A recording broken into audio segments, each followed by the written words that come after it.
So this is exam 2 review for macroeconomics. This is going to cover chapters 20, 24, 25, 26, and 27. So from chapter 20, we'll have actually multiple choice / true or false. There'll be 2 points each for 20 questions.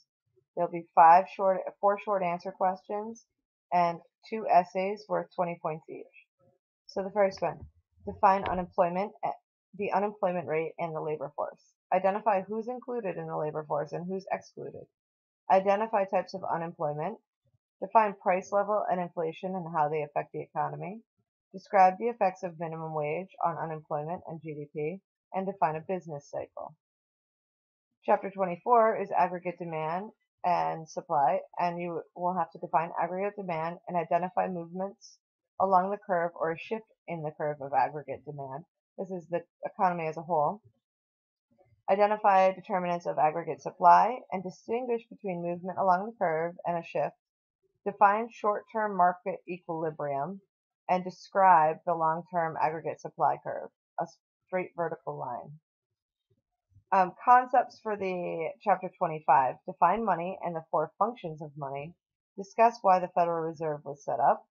Define banking in terms of discount loans, open market operations, and security.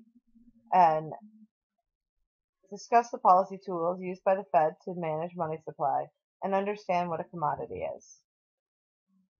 Chapter 26. Define monetary policy and describe the Federal Reserve's policy goals. Discuss the Federal Reserve and how it related to the financial crisis. Identify the types of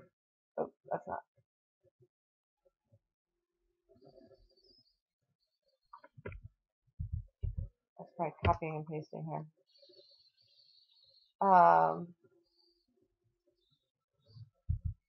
Understand what the Federal Reserve's policy is in a time of recession, and what if they believe there is inflation.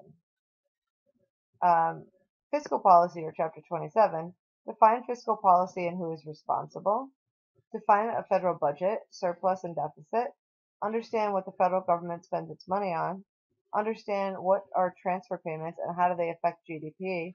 List the types of transfer payments. Understand how the federal government raises money.